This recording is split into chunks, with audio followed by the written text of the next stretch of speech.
Découvrez tous les sujets pour ouvrir votre spiritualité. Faites-vous votre propre avis. Le podcast, rendez-vous sur notre site www.enquête-spirituelle.com. Enquête spirituelle. Bienvenue dans cette émission Enquête spirituelle. Vous allez me voir, on est à l'antenne avec vous. J'espère que vous allez bien. Aujourd'hui, on a notre invité que vous avez vu également à l'antenne. J'espère que votre soirée se passe bien. On est en direct, vous le savez, sur Néo Radio. On est en direct sur les réseaux sociaux. Vous êtes sur YouTube, vous êtes sur Facebook et vous êtes à la radio sur le 107.8 FM et du côté du DB+, et même sur Internet. Vous avez tout sur Internet. Comment ça va, Amy ? Je vais très bien, je suis ravie de te retrouver pour cette nouvelle émission Enquête spirituelle et je tiens à remercier nos auditeurs qui étaient là la dernière fois. Merci pour tous vos retours et votre écoute. Ouais, les auditeurs sont très importants pour nous et on peut même dire maintenant les téléspectateurs, parce que du coup les gens nous voient. Exactement. Les gens peuvent nous voir et nous entendre en même temps. C'est la magie de la radio et des médias. On a notre invité aussi qui est là, que vous avez vu furtivement à la caméra, Patrick Leroux. Comment ça va, Patrick ? Ouais, ça va, super bien. Je suis content de vous revoir. C'est toujours un plaisir. Ah bien, nous c'est pareil. On est très content de t'avoir avec nous aujourd'hui et surtout on va parler d'un thème qui est important. On en a déjà parlé en conférence, mais pas encore en radio, tiens. Aujourd'hui, on aborde le thème du passeur d'âme.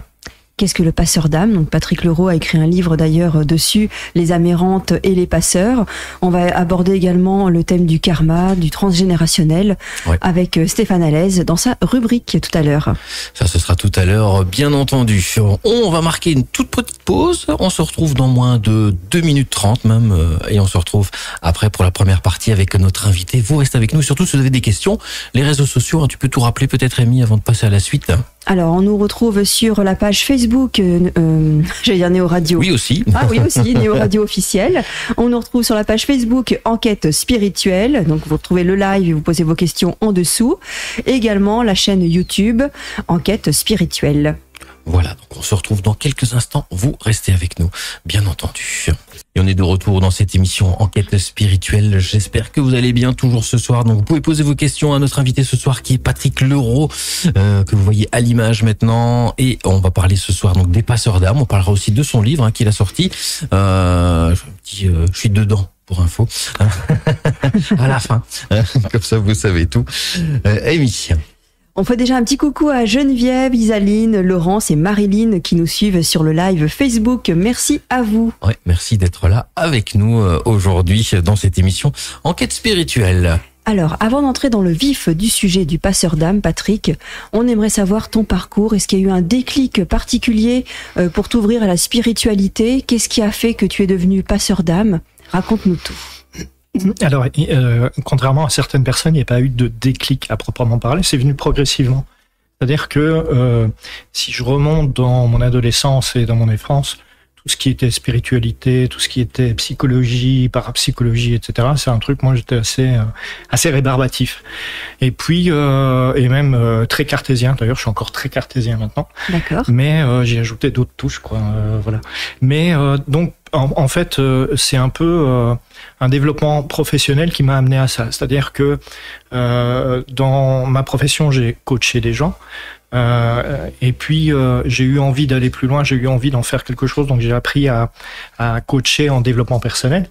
Et puis un peu avant ça d'ailleurs, j'ai commencé à m'intéresser au Feng Shui. Alors le Feng Shui, je l'ai choisi parce que dans la maison que je rénovais à ce moment-là, j'avais envie de mettre de l'harmonie dedans. Donc j'avais vraiment envie que cette maison soit harmonieuse. Donc quand on parle de Feng Shui, on parle aussi évidemment d'énergie, mais le Feng Shui c'est très analytique, donc c'est-à-dire qu'on va travailler sur base de plans, d'orientation, de direction, on prend des mesures, c'est presque très scientifique en fait. Ouais. Il y a un peu de ressenti, mais c'est très analytique en fait.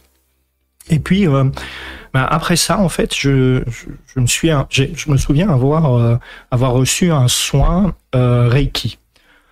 Ça m'a soulevé en fait, mais réellement ça m'a soulevé. C'est-à-dire que j'ai eu l'impression dans ce soin à un moment que je sortais de mon corps. Et j'ai eu une sensation tellement forte que je me suis dit c'est bluffant ce truc en fait. Et donc je me suis intéressé. C'était ton tout premier soin énergétique. C'était le tout premier. Le tout premier. T'es tombé sur du Reiki directement. Ah ouais. Ok. Le tout premier.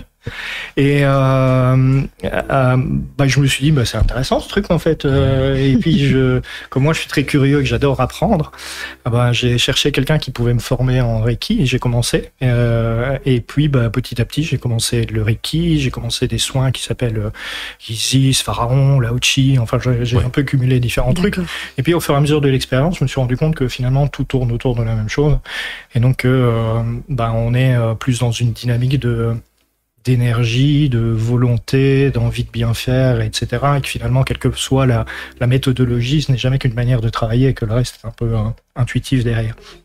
Et donc, la personne qui m'a formé à tout ça m'a dit aussi, Patrick, je t'apprendrai pas à devenir passeur d'âme.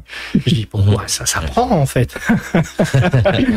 Et donc, oui, il m'a expliqué un petit peu ce que c'en était. Je me suis dit, un peu, ouais, d'accord, ok. Et puis, et puis il m'a appris ce que c'était. Et puis c'est vrai que quand on découvre ça, on est un peu dans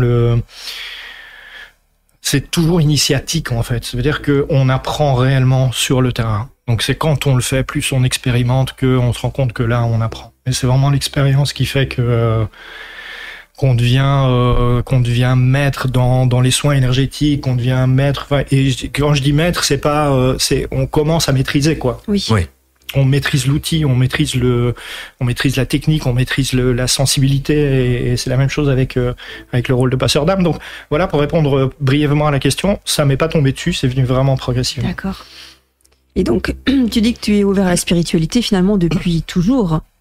Donc tu es dans une famille qui t'accompagne de ce côté-là. C'est vrai. Je le savais pas, mais j'ai appris évidemment quand j'ai commencé à m'intéresser à tout ça, j'ai appris que la génération de femmes, donc c'est-à-dire ma mère, ma grand-mère, ma marraine qui est la sœur de ma maman, elles sont un peu dans cette dynamique-là de coupeurs de feu, etc. Donc j'ai appris finalement que j'avais dans mes ancêtres des coupeurs de feu et c'est aussi ce que je fais finalement, puisque quand on est un peu dans l'énergétique, je crois qu'on est d'office coupeurs de feu, mais voilà. Comme tu dis, il y a beaucoup de choses qui se rejoignent, c'est la façon de travailler, c'est la méthode, mais tout est relié ensemble quoi. Ouais, je crois, vraiment. Alors pourquoi passeur d'âme? Qu'est-ce qui t'a justement passionné dans ce domaine en particulier? Il faut savoir que j'ai un job aussi de psychothérapeute et je me rends compte en fait que il y a le feng shui, donc il y a à la fois l'analyse de la maison, il y a le travail qu'on peut faire sur la maison, il y a le travail très cognitif qu'on peut faire très rationnel avec l'être humain et avec son cerveau, et puis il y a l'âme. Et l'âme, elle a une importance phénoménale évidemment. Et donc quand on arrive à travailler au-delà du cognitif, qu'on arrive à travailler avec l'âme, dans l'âme, quand elle est incarnée, on fait déjà un super chouette boulot. Et puis je me suis rendu compte que au fil de mon expérience de passeur d'âme, donc vraiment aller travailler dans les maisons, il y a toute une série d'âmes qui sont perdues, qui ne demandent qu'à être libérées en fait. Mais c'est vraiment de la libération en fait. Et moi je prends énormément de plaisir en fait, parce que c'est tellement plus simple parce qu'il n'y a pas l'ego en fait. C'est vrai. Et donc toute cette dynamique-là, plus j'expérimente et plus je me rends compte que non seulement c'est facile, mais en plus c'est agréable. Ouais. Enfin c'est agréable. C'est agréable dans le résultat. On sent qu'il y a une libération d'énergie, et puis les gens me disent après des différents ressentis, différentes libérations, différents blocages qui sautent. Il y a un mois, je pense à peu près, j'étais dans une maison où il y avait énormément d'énergie négative qui venait à la fois de la maison mais de l'extérieur. Le monsieur, il trouvait pas de boulot. Après être passé une semaine après, un grand max, il retrouvait du boulot, quoi. Tu vois. Et des exemples comme ça, il y en a à l'appel. Il n'y a pas que ça, mais ça aide aussi. Autant donc ça libère l'âme errante, l'âme défunte, que ça va libérer l'âme de la personne qui est incarnée ici avec nous. Oui, parce que toutes ces âmes qui sont là, en fait, sont très énergivores. C'est-à-dire que finalement, elles sont tellement attachées aux énergies de la Terre, alors que c'est pas leur place. Finalement, une fois que le corps meurt, l'âme doit partir, doit rentrer à la maison. Et effectivement, elle a besoin d'énergie. Elle se nourrit des énergies qui sont là pour continuer à exister. Et donc, oui, elle va aller puiser de l'énergie, entre autres chez les êtres qui sont encore vivants. Et ça peut être des plantes, ça peut être des animaux, ça peut être des êtres humains. Donc, tout ce qui est là, vraiment, il y a une partie énergivore. Même si l'âme qui est perdue est dans une dynamique joyeuse, parce qu'il y en a, c'est pas forcément une dynamique triste, hein. Il y a vraiment, il y a aussi des âmes qui sont en pleine joie parce qu'elles ont vécu une expérience, une vie qui était très sympa, très enrichissante, très joyeuse, très plaisante, et elles restent accrochées à cette énergie-là, rien qu'à ça. Mais malgré tout, même avec cette dynamique-là, elles restent énergivores pour ceux qui sont encore vivants et incarnés, quoi, j'ai envie de dire. Mais quelle question, qui me vient justement, on parle de passeur d'âme, mais d'après toi, qu'est-ce qu'une âme? Parce qu'on parle souvent âme, esprit. Est-ce qu'une âme, c'est différent justement, ou alors on parle pas de la même chose? Je crois que c'est juste une question de terminologie. Il y a des gens qui vont appeler esprit l'âme, et pour parler exactement de la même chose en fait. Donc moi, ma terminologie, c'est l'esprit va être plutôt au niveau de la tête. Ouais. Comme ça, on cadre et on sait de quoi je parle. Quand on dit quelqu'un qui est sain d'esprit, c'est un peu ça, quoi. Oui, c'est ça. C'est pas son âme qui est de l'autre côté, quoi. Ça dépend. Encore une fois, pas pour moi. Ouais. Voilà. Mais encore une fois, je pourrais l'appeler comme ça, mais c'est une question de définition, quoi. Il y a des gens qui vont dire oui, un esprit, c'est une âme. Et effectivement, on peut le définir comme ça, hein. Quand on va dans une maison et qu'on dit il y a des esprits dans cette maison, on a compris que c'était pas du cerveau dont il était question. Mais c'est une bonne question. Ouais, comme tu le disais, puis tous les animaux en ont. Enfin, après, je ne sais pas si on peut pousser plus loin, mais les animaux, enfin tout ce qui est être vivant a une âme. On peut dire ça. Oui, je pense aussi. Ouais, effectivement. Alors évidemment, comme il n'y a pas le cerveau, le même cerveau que l'être humain, en tout cas pas le même ego. Je veux dire, une plante, une fois qu'elle meurt, ne se pose pas trop la question émotionnellement si elle va rester ou pas. Donc du coup, c'est beaucoup plus facile, quoi. Ouais. D'ailleurs, tu parles de ça, mais ils en ont parlé la semaine dernière, une étude qui est sortie, comme quoi, et c'est prouvé scientifiquement que les plantes ont un esprit ou une âme. En fait, ils arrivent à prouver ça scientifiquement avec l'analyse des cellules. Que ils avaient donné un exemple. Hein, tu dois, à mon avis, ça va te parler et ça va vous parler vous aussi qui nous regardez. Où ils avaient fait le test avec, je crois que c'était un yucca ou une plante verte. Et donc ils avaient mis toutes sortes d'appareils de mesure dessus pour voir un petit peu comment la plante se comportait. Et ils avaient ils allaient aller chercher des ciseaux. Donc la personne vient juste avant dire je vais aller chercher des ciseaux, je vais couper une feuille. Puis elle sort de la pièce. Elle revient, elle coupe la feuille, pour faire l'essai, puis après ils ont analysé le truc, et en fait, à partir du moment où la personne a eu l'intention d'aller chercher les ciseaux, il y a une réaction de la plante. Il y a vraiment une réaction de « oups, j'ai peur », quoi. Donc c'était même pas le fait d'avoir peur, et puis après, il y a comme de l'équivalent de la douleur aussi par rapport aux plantes, donc il y a vraiment il y a une âme dans les végétaux. Bon, voilà. Je sais pas ce que t'en penses justement de ça, Patrick. C'est quelque chose qui se confirme très régulièrement dans l'amour qu'on peut donner aux plantes. Ouais. Si on s'occupe d'une plante, qu'on la choisit, donc qu'on lui donne vraiment de l'amour, qu'on a envie qu'elle se porte bien, elle va bien se porter en fait. Ouais. Vraiment. Alors qu'une autre qu'on va délaisser, qu'on va mettre un peu de côté en se disant de toute façon elle est crevée, je la mets de côté. Finalement elle va terminer son chemin, quoi. Oui. Alors que si on a envie de lui redonner de la vie, pour autant que les conditions physiologiques soient bonnes, elle peut vraiment reprendre de la vigueur. Donc vraiment. À expérimenter. Je suis tout à fait d'accord avec ça. Mais il y a des expériences qui sont faites juste dans l'énergie qu'on est fait avec des grains de riz, hein. Sans doute vous avez déjà vu, c'est un truc assez connu. Et même sur vos plantes à la maison, faites-le, vous verrez. Ouais, vraiment, ouais. Bon, après, essayez de ne pas détester les plantes, ce sera pas pour elles. Non, plutôt dans le côté amour, quoi. Oui. Faites-les revivre. Ouais, c'est vrai que si vous fouillez sur la tête, vous allez trouver l'exemple du bol de riz. On peut voir le riz pourri quand on l'aime pas et le riz vraiment bien quand on l'aime bien. Allez, on se retrouve dans quelques minutes. On marque une petite pause sur Néo Radio. Vous restez avec nous. On se retrouve avec Patrick Leroux dans moins de 2 minutes. 10 minutes. De retour en direct dans cette émission Enquête spirituelle ce 5 février avec notre invité Patrick Leroux. On vous fait des petits coucous, hein. Vous êtes de plus en plus nombreux à nous rejoindre sur les réseaux sociaux. Il y a Marilyn, il y a Serrani, il y a Monique, il y a également Isabelle, Céline. Eh bien, merci d'être là. Il y a aussi Flamma qui vient de faire un petit coucou. Elle te refait un petit coucou, Patrick, parce que c'est suite à ton message. Donc, salut à tout le monde qui nous écoutait et qui nous regardait aussi en même temps donc sur Facebook Live et aussi du côté de notre chaîne YouTube Enquête-spirituelle. C'est super facile à comprendre.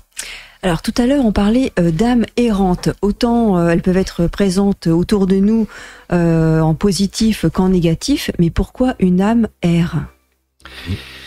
Bon, alors la suite logique en fait, une fois que le corps meurt, donc le corps physique, une fois que le corps meurt, le chemin traditionnel c'est quand tout va bien, on rentre à la maison. Moi, j'aime bien dire on rentre à la maison parce que c'est facile à comprendre. Oui. Voilà. Alors, très souvent, il y a cette notion d'ascension, évidemment. Parce que quand on descend, ça veut dire qu'on est rattaché, on redescend vers l'intérieur de la Terre. Donc, quel que soit l'endroit où on est, finalement, il y a cette notion d'ascension, on monte vers le ciel. Donc, il y a un peu cette notion de légèreté. Alors, je vais faire le lien directement avec une expression, la légèreté de l'âme. Ça dit plein de choses, en fait, la légèreté de l'âme. Quelqu'un qui est dans la légèreté de l'âme, on sent dans son vivant qu'il a... un peu de désinvolture, c'est un peu comme s'il s'était débarrassé de tous ses soucis, de tous les problèmes qui sont rattachés à la Terre. Alors, qu'est-ce qui amène une âme, finalement, une fois qu'elle a quitté le corps, à être rattachée à la Terre? C'est tout ce qui l'attache, et vraiment cette notion d'attachement, de lien, mais pas le lien qui est positif, en tout cas pas c'est un peu comme si l'âme était accrochée à un boulet, comme s'il y avait quelque chose qui la rattachait et qui l'empêchait de s'élever. Et ce qui l'empêche de s'élever, ce qui l'empêche de monter, de grimper, de rentrer à la maison, c'est toutes les émotions, quelle que soit leur dimension. Donc, quand je dis les émotions, il y a la palette classique des 5 émotions, hein, on les retrouve dans le dessin animé vice versa. Oui. Je trouve ça super bien fait, l'expression, le truc est génial. Effectivement. Donc, la palette des 5, c'est la joie, c'est la peur, c'est la colère, c'est le dégoût et c'est la tristesse. Donc ça, c'est les 5. Alors, tant qu'elles sont modérées, ça va.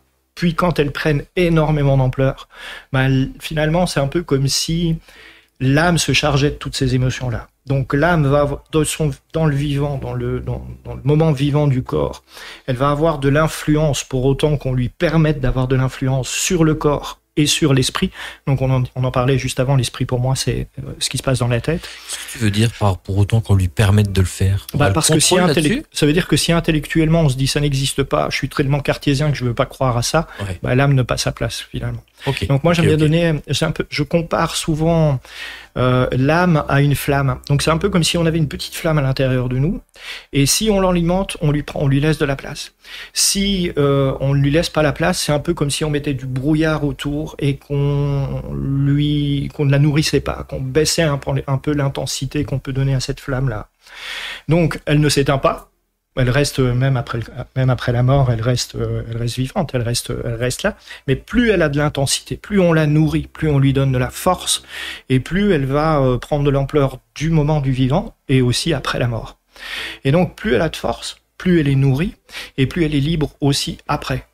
Oui. Donc si on est tellement cartésien qu'on n'y croit pas, qu'on se dit c'est des foutaises, et qu'on se nourrit de toutes ces émotions-là, et qu'on est trop dans la logique et dans le corporel, on ne donne pas cette force-là à son âme. Et donc, une fois que le corps meurt, l'âme qui n'a pas été suffisamment nourrie, qui n'a pas pu grandir, qui n'a pas assez d'énergie, qui n'a pas assez de force, qui n'a pas assez de légèreté pour s'élever, reste accrochée. Alors, qu'est-ce qui l'accroche ? C'est toutes les émotions, comme je disais. Et puis, c'est les attachements à des biens matériels, à des gens, quelqu'un qui adore sa maison, sa voiture et qui ne vit que par ça, ou son boulot, finalement, son âme va se nourrir de ça et être accrochée à quelque chose qui est très terrestre, en fait. Les émotions, c'est très terrestre aussi. Oui. C'est très terrestre. Les liens entre personnes, entre humains, c'est très terrestre. Quand tu dis ça, je te coupe, Patrick, mais du coup, là-haut, il n'y a plus d'émotions, ou alors il y en a plus sur la Terre que là-haut?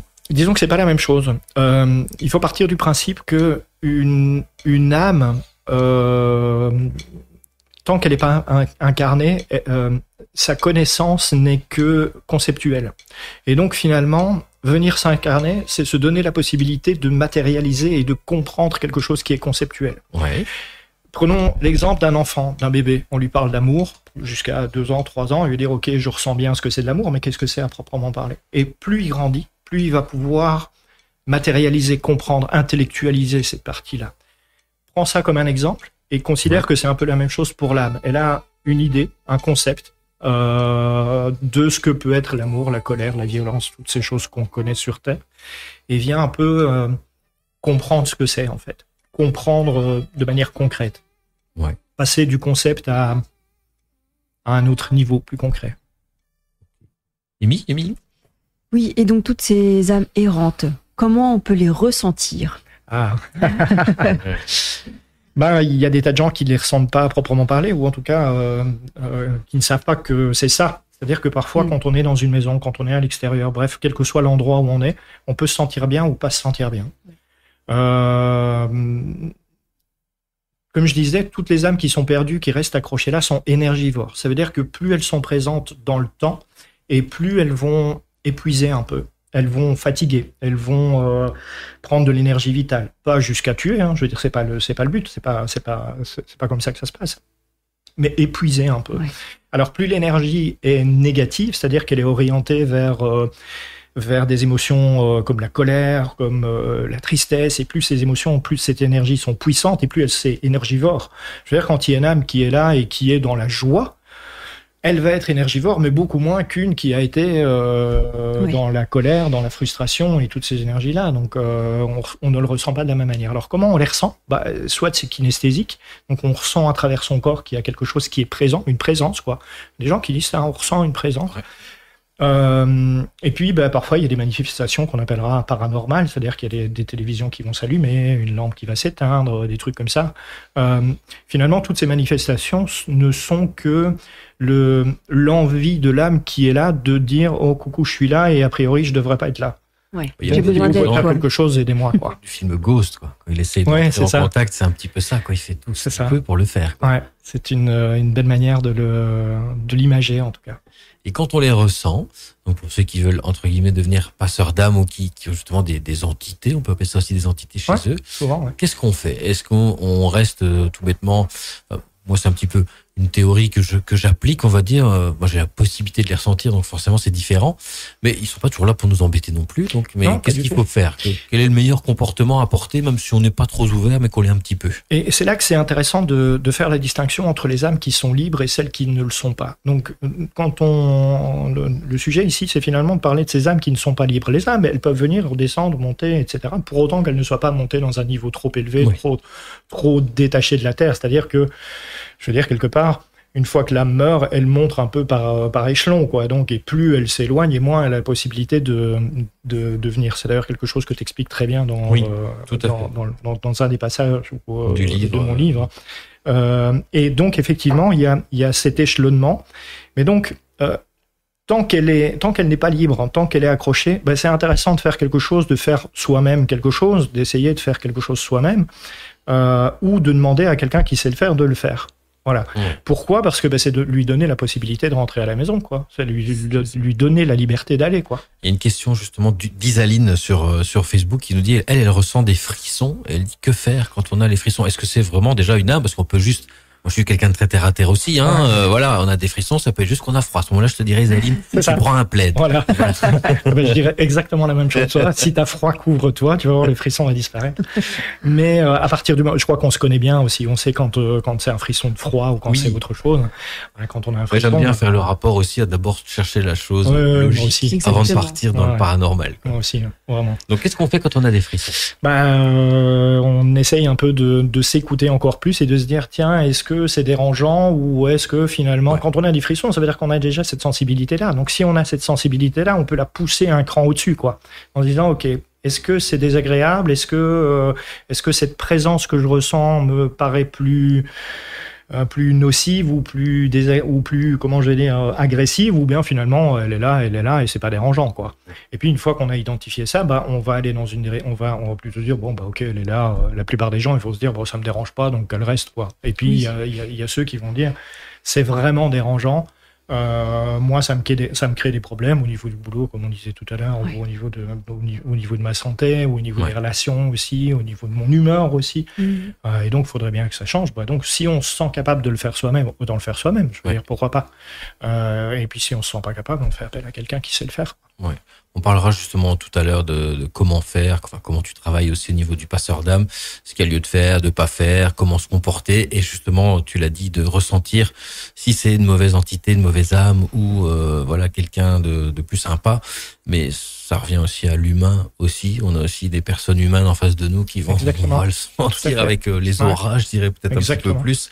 Mais ça, on abordera le sujet tout à l'heure. Amy, tu voulais prendre la parole avant qu'on la donne à Stéphane ? Ben non, justement, je voulais annoncer que Stéphane arrive pour sa rubrique qui va parler de karma et transgénérationnel. Restez avec nous, on se retrouve dans moins de 2 petites minutes avec Stéphane et puis encore avec notre invité bien entendu qui est avec nous, Patrick Leroux. Je les nommé parce que ce sont des mots un peu compliqués, mais il y en a. Le premier, on va dire, c'est que c'est le karma qui est accumulé de toutes les vies passées. Il représente l'ensemble des actions passées qui influencent notre situation actuelle.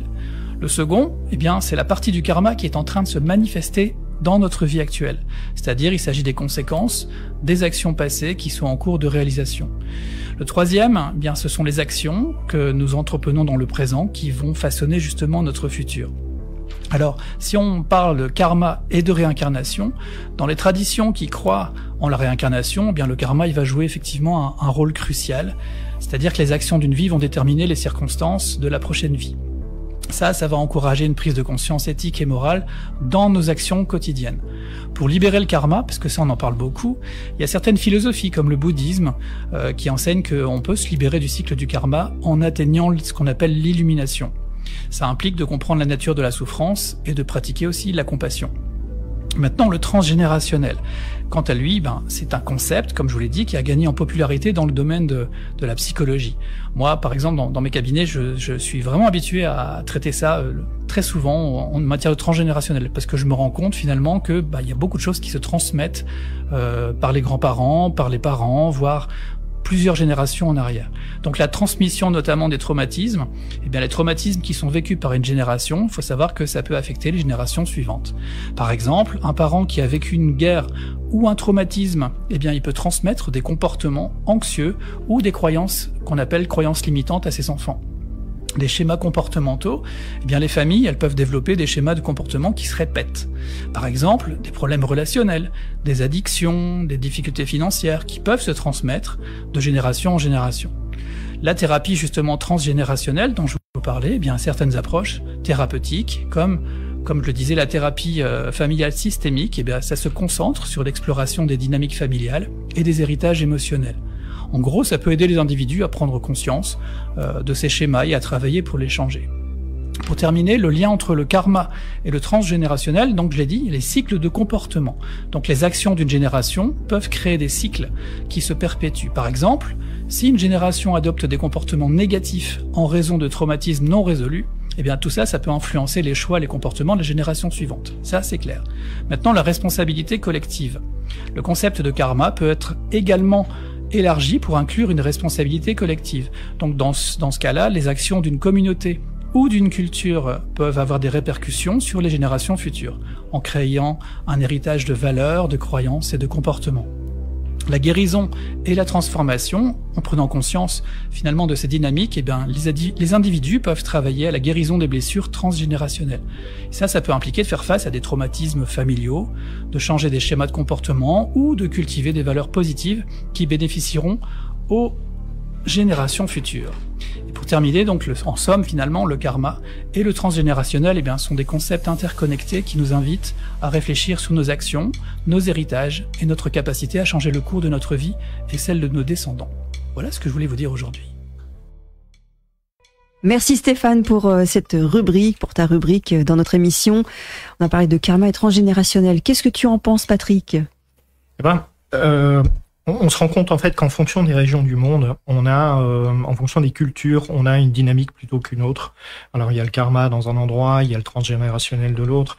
Alors comme je disais tout à l'heure et comme Laurent disait, je suis aussi quelqu'un de très cartésien. Donc c'est-à-dire que on va parler juste 30 secondes ou 2 minutes de génétique.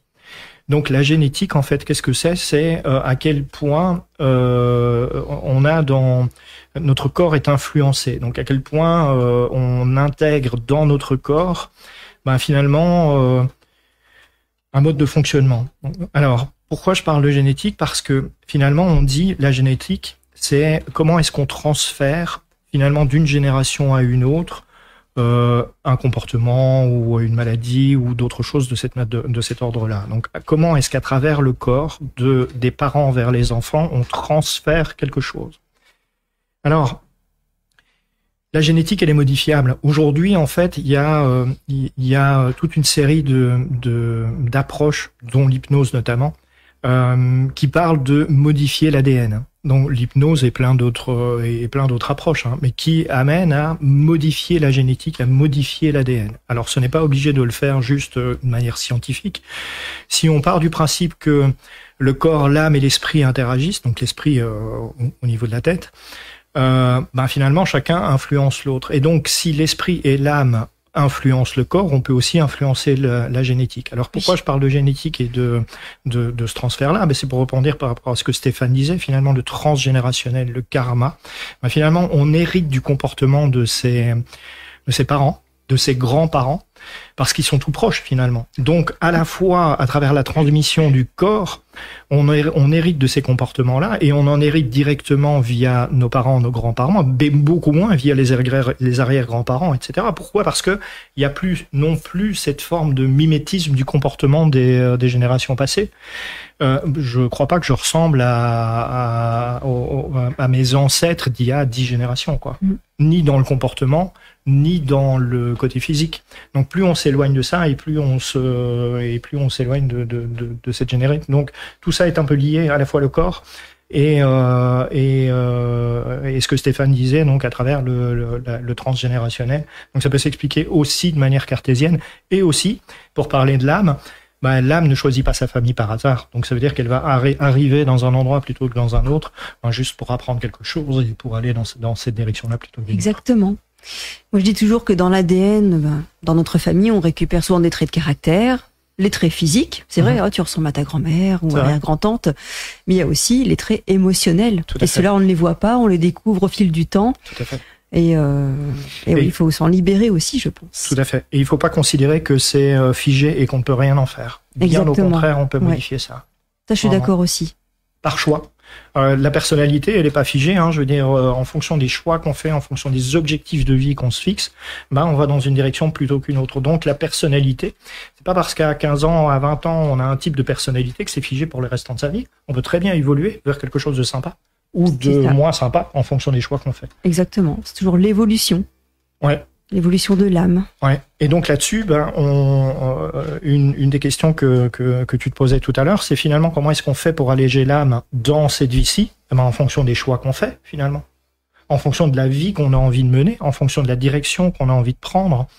Alors on ne contrôle pas tout, je veux dire, il y a des choses, ça nous tombe sur le coin de la gueule, on les prend et puis on fait avec, quoi. Je veux dire, oui, non mais c'est vrai, c'est pas, si on a un accident de voiture, c'est pas forcément notre faute, quoi. C'est pas notre karma, c'est pas parce qu'on avait décidé qu'on allait avoir un accident. Je veux dire, il y a des fois, c'est pas ce qu'on peut appeler un effet domino. Il y a dans un film, je crois, un truc comme ça. Je me demande, est-ce que c'est pas avec DiCaprio, je crois, quelque chose comme ça. Enfin bon, soit. L'effet domino, c'est finalement quelqu'un a une action et ça a un effet sur plein d'autres. Je veux dire, si je tombe dans un bouchon le matin, c'est pas moi qui l'ai choisi, quoi. On l'a revu il y a pas longtemps avec Matt Damon. Voilà. L'agence avec les gens au chapeau. Tout simplement, c'est ça, ouais. Voilà. Mais donc, dans les choix qu'on fait, finalement, on va se préparer à la mort. On va se préparer au passage. On va se préparer à l'évolution de notre âme. On va préparer notre âme à être dans la légèreté et à rentrer facilement dans la maison ou pas. Donc, si on sait tout ça, je veux dire, quand on le sait pas, on le sait pas. Quand on ne sait pas qu'on ne sait pas, on ne peut pas savoir. Donc, on agit de différentes manières. Mais par contre, quand on l'a dit, il y a un moment, il faut se dire, qu'est-ce que je vais faire avec ça? Donc, maintenant que je le sais, je vais être un petit peu obligé de faire des choix qui vont permettre ça. Donc, je ne sais pas combien vous êtes en train de nous écouter, mais maintenant, vous ne pouvez plus dire que vous ne le savez pas. Donc, je veux dire, préparez votre âme, quoi. Je veux dire. Voilà, vous travaillez un petit peu maintenant. Amener de la légèreté, quoi. Vous allez travailler maintenant un petit peu, le temps de faire un petit pipi peut-être pour ceux qui sont là avec nous, ou aller boire un petit café, une tisane le soir ou un déca, si vous voulez. On marque une toute petite pause dans cette émission. Vous pouvez nous suivre donc sur neoradio.be pour ceux qui veulent écouter en même temps la musique, le live et nous voir sur Facebook et sur YouTube. Alors petite info technique, c'est que parfois sur le live Facebook ça devient noir, mais c'est pas de notre faute, c'est Facebook. Voilà, il suffit de fermer le live et de le réouvrir. On remercie Céline d'ailleurs qui avait mis un commentaire à ce sujet. On se retrouve dans quelques petites secondes. Vous restez avec nous.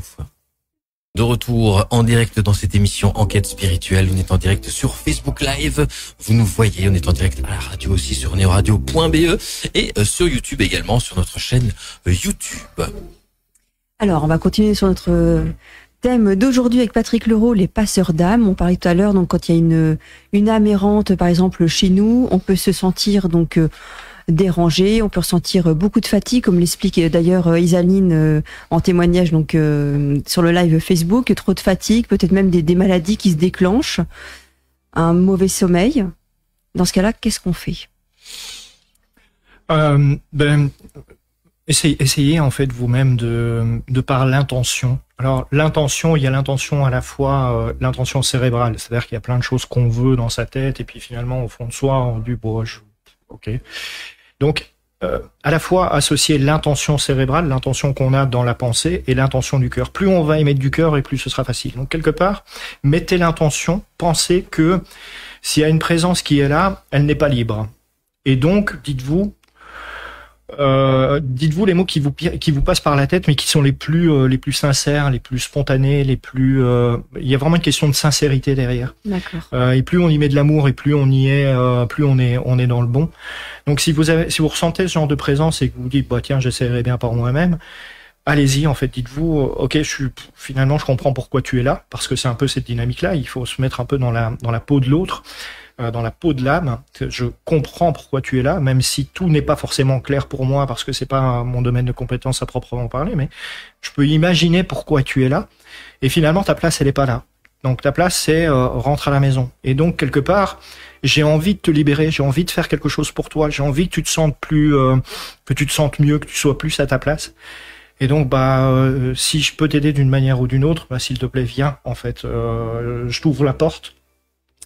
Parce que très souvent, finalement, un passeur d'âme, c'est quelqu'un qui ouvre une porte entre ici et là-bas, et dans les deux sens, d'ailleurs. Très souvent, et c'est vrai que dans mon livre, c'est un sujet que j'aborde pas forcément, mais un passeur d'âme, il agit dans les deux sens, c'est-à-dire à la fois faire rentrer les âmes à la maison et en même temps accueillir les autres.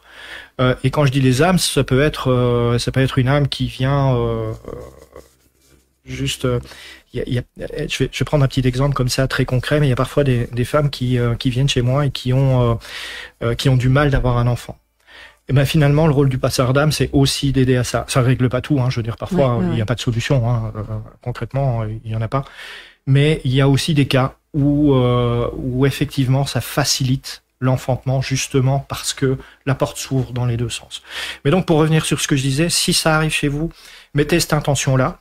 Si vous sentez que ça coince, c'est souvent au niveau cérébral, au niveau des croyances, etc. Je ne suis pas capable, ou il y a un frein. Enfin bref, s'il y a un frein et que vous sentez que ça passe pas, faites appel à quelqu'un qui sera capable de le faire. Mais vraiment l'intention que vous allez y mettre, l'envie de faire du bien à l'âme qui est là, sans avoir peur en fait, parce qu'il n'y a pas de peur à avoir. C'est ce que j'allais dire. Oui. Vraiment, il n'y a aucune peur à avoir. Vous avez un congénère, un frère, une sœur qui est là. Qui a envie d'être libérée, tendez-lui la main en fait. C'est vraiment de ça dont il est question. Tendez-lui la main. Elle a besoin d'aide en fait. Elle recherche de l'aide. Elle a capté la personne qui pouvait être donc sensible et ressentir. Ouais. Enfin, nous c'est ce qu'on explique généralement avec Laurent. Ouais. Elles ne sont pas là pour nous déranger exprès. Tout à fait. Elles sont là parce qu'elles appellent à l'aide. Ouais. Alors il y a celles qui appellent à l'aide et puis il y a celles qui savent pas qu'ils sont là en fait, qui savent pas qu'ils sont perdus. Donc il y a celles qui en ont. Alors, c'est un mot un peu bizarre, mais qui en prennent conscience, et il y a celles qui ne le savent pas. Bon, évidemment, celle qui en prend conscience, elle va communiquer, elle va le faire savoir, et puis celle qui ne le sait pas, forcément, il va y avoir plus de réticence, en fait. Et pour rebondir sur ce que tu dis, en fait, c'est vrai que les âmes sont attirées par ces portes qui s'ouvrent, donc par les passeurs.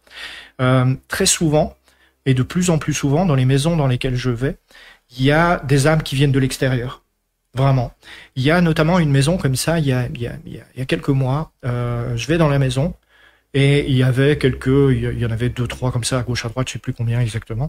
Et en même temps, moi à la fin du travail, je vérifie toujours s'il n'en reste plus, si le travail est terminé. D'accord. Et au moment où je pensais que tout était terminé, c'était pas le cas en fait. Donc mon corps me dit non, en fait, c'était pas terminé. C'est possible ça.